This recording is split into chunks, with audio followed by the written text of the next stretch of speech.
Okay, well, we're looking forward to getting back on our home field and play a good Bowling Green team that's 2-1. For us, it's about improving on our last game and correcting some mistakes and getting a few guys a little healthy and fresh and ready to go and trying to come out and have our best performance. So, we need to, really hone in on that, which I think we have to a certain degree, and, fix the things that hurt us the past game. So I think, preparing for what Bowling Green does, like I said, they're 2-1. Last year they lost to two Power 5 teams by less than a touchdown in Penn State and Texas A&M. They play good football. They're sound. They do a good job on defense. They don't give up the big play. On offense, they're going to run the ball, control the clock, hit you with a little play action, and not turn the ball over. So that's kind of the recipe, is getting turnovers and not giving up big plays and trying to protect the ball, run the ball, and hit a few shots off of it. So they'll definitely be prepared and ready to go for us. And just like the last team, I'm sure there'll be some unexpected things that on either side they can do, which bit us in the rear end a little bit this past game. So we're not only preparing for them, but preparing for a little bit of the unexpected and making sure we have answers for anything that we can't see or that comes about. And that's the goal. But just playing our best football is going to be important for this Saturday. Jeff, what is Stanquan Clark's prognosis now that you've had some time to I guess get results back for that, and what's his recovery timetable looking like? Unfortunately, Stanquan had lower leg surgery. More than likely out for the year. Could he come back late in the process? Possibly.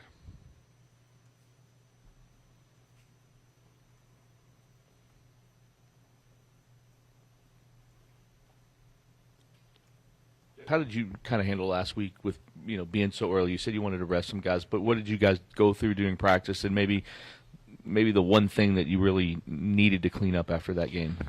Well, I think getting guys fresh and ready to go is important. There are a few guys that are nicked up that this has been beneficial, so hopefully that pays off. I think offensively there were some unexpected things we saw that we didn't have a good answer for and didn't respond well to, which caused a multitude of other things to happen. So making sure that teams do a few things that we haven't seen on video, that we're prepared and we're ready to have answers. When teams take a lot of chances, you've got to be able to beat them for big plays. And if you do that, then you can settle things down. And we didn't do a good job of that, and that's on me. I didn't have obviously the best plan and it practiced enough for us to get to it right away. So we've got to be sharper there. On defense, we've done a good job of not giving up big plays, being better overall. But that's got to continue to make sure that we're successful. Playing great defense, having good quarterback play, not turning the ball over will be important to winning the games, and I think we can improve in all those areas. Follow up on that, on the not giving up big plays. I think you've only given up 3 or 4 of 20 yards or more. How do you work on it? I mean, is that communication? Is it being in the spot? How do you kind of make sure guys are doing that to where you don't give them up? Well, it was a huge emphasis. That was the main emphasis in the offseason, is we gave up too many big pass plays in the passing game last year, a lot. And it showed up, and the statistics speak for itself. So in design, and by structure of the defense, and by changing a few things and maybe alignment and what we're reading. But in general, hey, we're not going to give up throws over our head. We're going to be conscious of that as we play top down. And, yes, there'll be situations where we're going to be aggressive and take a few chances. But in the end, in certain coverages, we were getting beat when we really weren't being aggressive last year. And I think we've improved a great deal on that point to this point. Obviously, as the season goes on, we'll be tested more and more in each week. And we'll have to come through and be consistent with that. I guess it's me. Okay. It's kind of weird you just slam on the brakes after 2 games, at least from a game standpoint. What was your weekend like? How much football did you watch? Did you have any impressions of any football you might have watched? Well, I like you guys. I like to watch some football and enjoy good competition and good games. So, we're going to focus on the mistakes we've made and how to get better, make sure it doesn't happen, be more efficient in playing the game ourselves. And that happens, get a few guys healthy. When it comes to watching football, we're always studying who's doing well and what they're doing, and how can we add a wrinkle here and there that might be beneficial. So yeah, we watch games to enjoy it, and we'll peek at film to learn and add some things that might help us. And every year, football is a little different, and certain things show up a little bit more than others. And I just think that you've got to, in my opinion, during the season, be on top of that. So as a coach, yes, relaxing is fine, but to me, that's for the off season. We gotta make sure that we're prepared the best we can in order to play this game. In order to play better as a team overall, needs to show up and happen this Saturday. Jeff, have you stayed pretty consistent over the years in how you've scheduled during bye weeks, or do you tweak, do you change things, especially when you have an early one like this? It somewhat is the same schedule. I think for us, our coaches hit the road recruiting this past weekend after we practiced. Our players got a little break on Friday and Saturday. Practices were lighter, not quite as physical during the bye week. Certain things were worked on to a great degree and concentrated on that has given us problems, or that we haven't done as well on. And that year it changes what you're good at and what you're not quite as good at. So I just think addressing the issues, not hiding from it, identifying it, trying to improve and go out there and play better next week. And now we've got a full week of practice for Bowling Green, which we've already started on them to a certain degree. But just like with everybody, you see these games every week. You got to show up every week and play and execute and do the small things if you want to win, no matter who you play. Jeff, you mentioned some guys are getting healthy. Curious about Nate Kariski, if he's back. In addition to that, what do you think about the contribution or the impact of the tight end position thus far?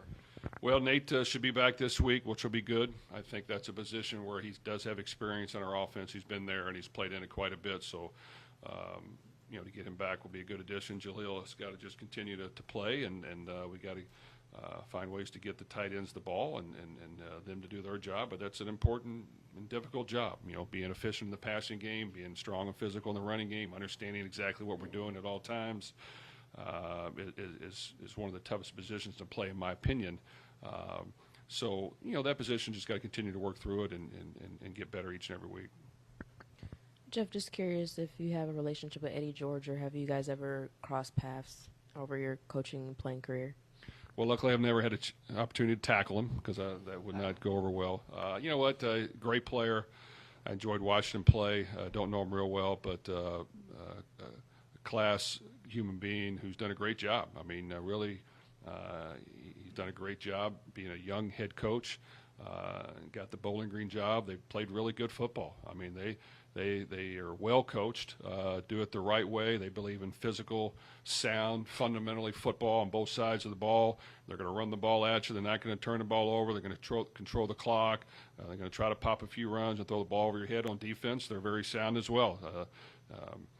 Try not to give up the big play. They're going to cover down to your receivers. They're going to get lined up and set. So you see all those things show up every week, and that's why they're 2-1. And they've played good football, and I think they've got a bright future with him as their head coach. And he's been there and done it. So I think those players believe in him, and he's done a really good job.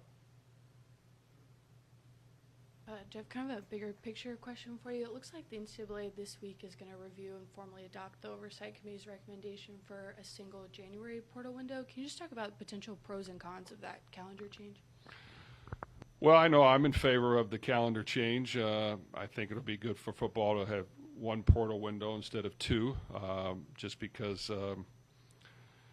you want to give players an opportunity to make decisions and do what's best for them when the season's over, and we're all for it. Whether that's here or whether that's somewhere else, we're all for it. And then you want to try to get your roster set so that you don't have to do it again in May with people who really haven't even played a game yet. So I think it's beneficial for the game of football, and I think it will be better than what we've had here the last couple of years of two portals for sure, two portal cycles. Jeff Brohm started out at Notre Dame. Is their quarterback? What have you kind of seen with him? He's a guy that's been to a couple spots, but started a lot of games at the Power 4 level. Well, I think it was a good pickup for Bowling Green. he's played football at a high level. He's been around a lot of really good football teams. Now he's getting his opportunity to go out there and play. He's playing in a system where he's got other players around them where they're going to rely on them as well. The running game, the tight end play, pounding the football, play action off of it, moving the pocket slightly. So I think he's done a really good job of running that offense. I think he's in a good spot where they're going to not only play to his strengths, but play to the team strengths and not put too much pressure on the quarterback to drop back and pass every play. So I think to this point he's done a really good job, and I think he's a really good player.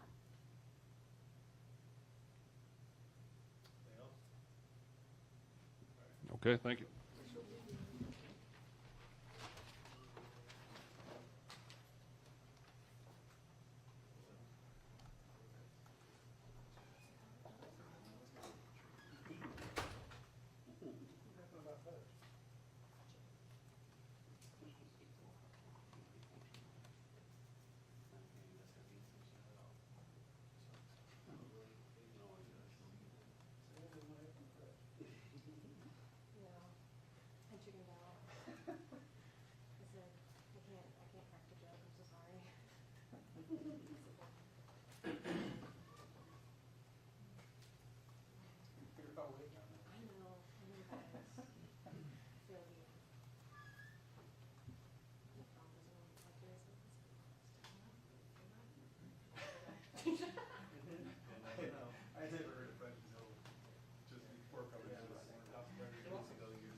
Coach Brown's talked about not loving an early bye week like this. Kind of, what do you do with your group? You know, how do you don't want to go too hard. You want to rest some guys, but you also need to get something. What did you do with your group to work on things last week?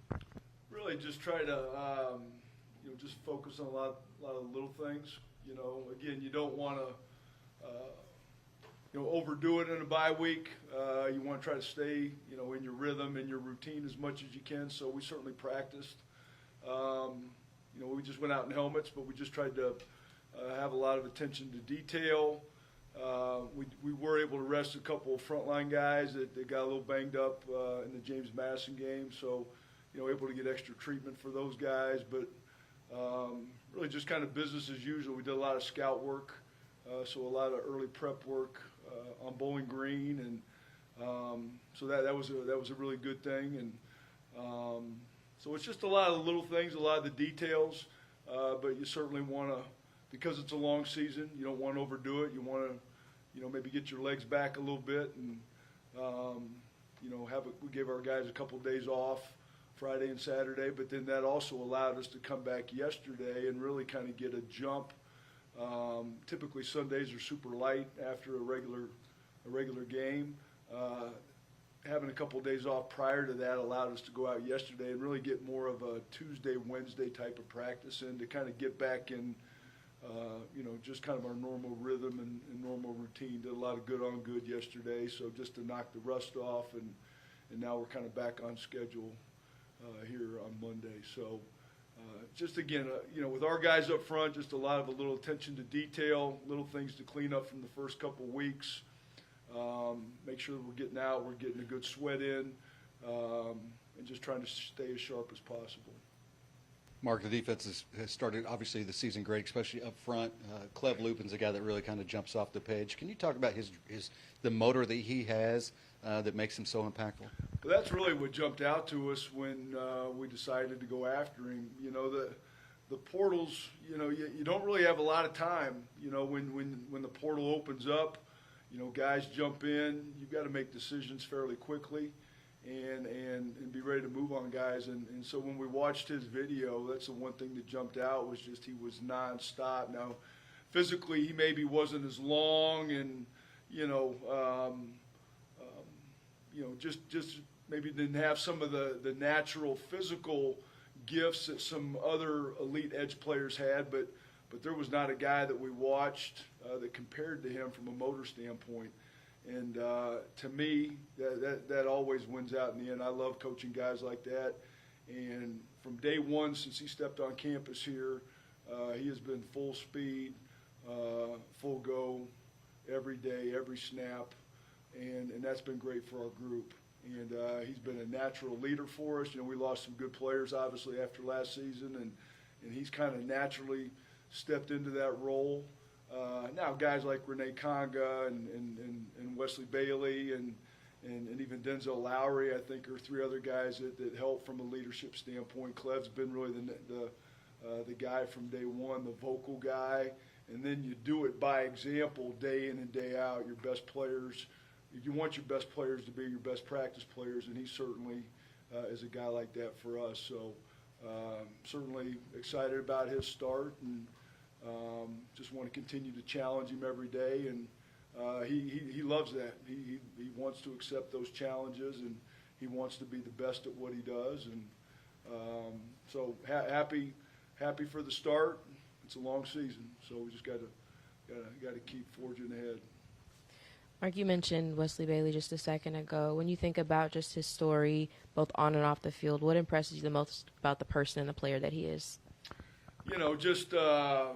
Just a great guy, number one. The connection with Renee and their time together at Rutgers. That obviously helped getting him here, but just seeing a guy like that that's just a genuine person, great guy overall. Obviously lost, his mom at an early age. And just learning the backdrop of his siblings and who he's super close with, the rest of his family. How can you not love a story like that? And so happy again that we're able to get a guy like that that's played good football, He's come in. He's been very motivated from day one. The connection with Renee has helped that transition, and he's really, really liked by his teammates.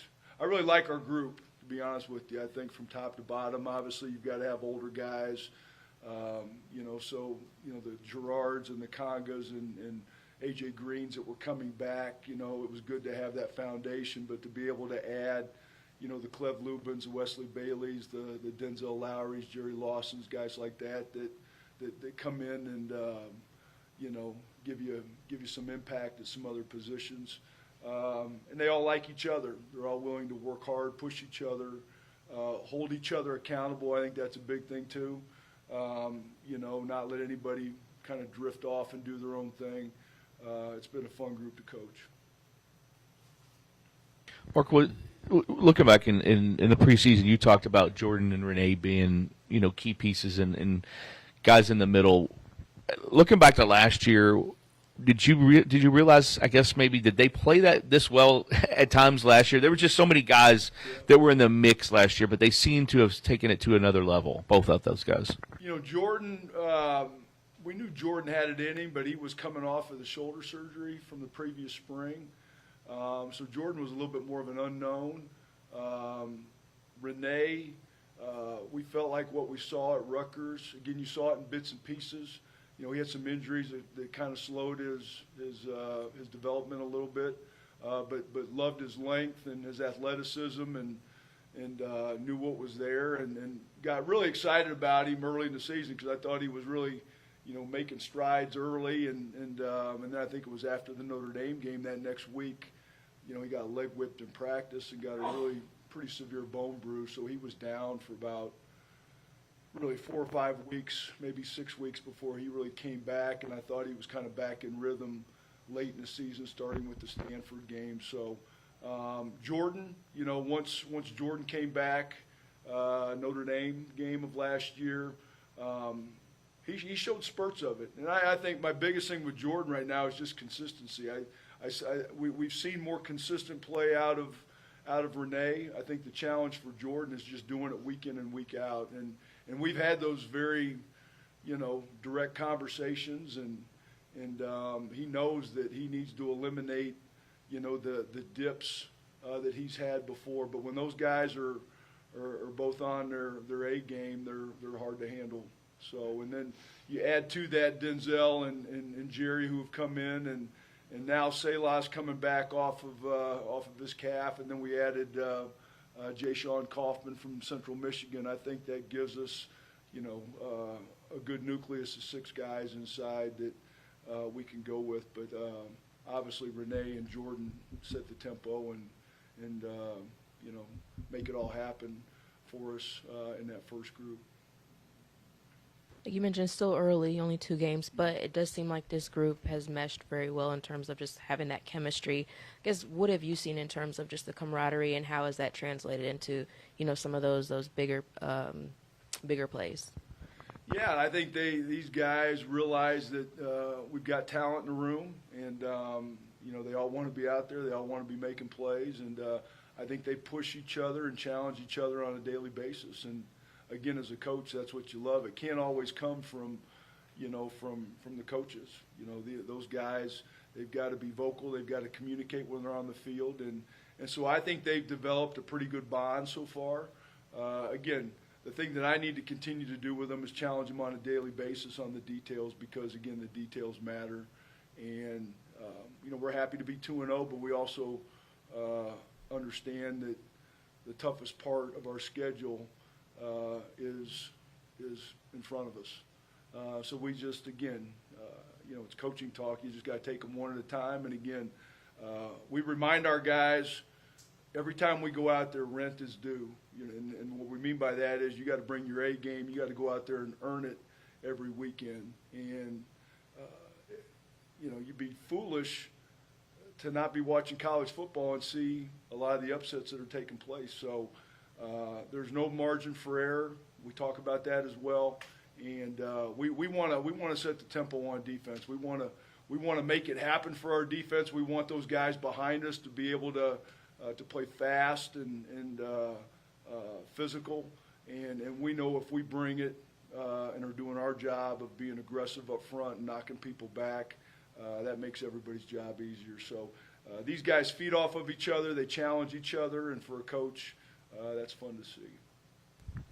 You talked about upsets happening, and you watch football and teams that have been great defensive teams. Some of those upsets are because they weren't great defensively. I'm not mentioning anybody in particular, but how much of that is what do you notice from all that if you get to watch it, and how much of it is a lesson to your guys just in watching that when you know it's good defensive teams?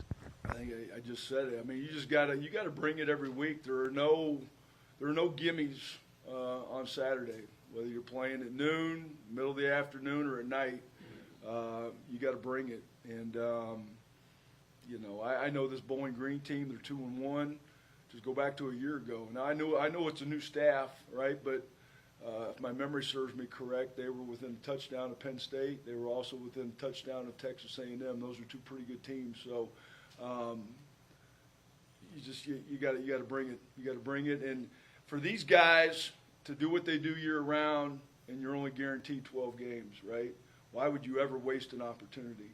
So those are the things that we talk about. And again, just understanding the big picture. We're going to go out there with the mindset that we're going to win the game on defense, and that's our mentality. And the big part of that is it starts with us up front. If we're not bringing it up front and setting the tone, then our defense is going to have a much longer day. And so it starts with us, and our guys look forward to accepting that challenge week in and week out. Thank you. Thank you.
TJ, we were just talking to Coach about, and with Coach Brohm and Coach Hager, talking about bye weeks and not liking them early in the year. For you as a player, you've been here for a while. What's it like to kind of hit the reset button and take a week off so early in the year? And what did you guys get out of last week? I feel like last week was just trying to just get everybody back reset, back on the same page, and just knowing what we finna have to achieve going forward. These next few weeks, and we know we got a tough schedule ahead. I guess, losing Stan Kwan for, Coach said, maybe the whole year. I mean, obviously, TJ, you played next to him for a while now. I mean, what does that just kind of do for you guys, and how do you maybe help out, guys like Caleb who are going to have to replace him? I just been, talking to all the guys and in the linebacker room, and they know, losing Stan Kwan is definitely a big piece, and we all know we just got to step up and, replace them. But like I told them, it's always, next man up. So I'm just been telling the guys that, and just knowing, just be you and go on that field and know what you can do.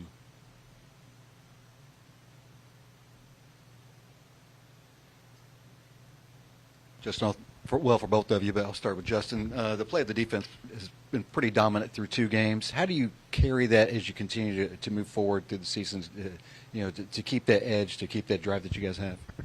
I will honestly say just doing the little things right, focusing on your keys as a defense on all 3 levels, from the D-line, linebackers to defensive backs. staying consistent in preparation, and just getting the job done day by day. Yeah, I just say as far as the defense, we just know that we got to come to play every week, and we did that the first 2 weeks, and just keeping that momentum going, and just keep preparing the same for every game, and just not letting our heads get too high.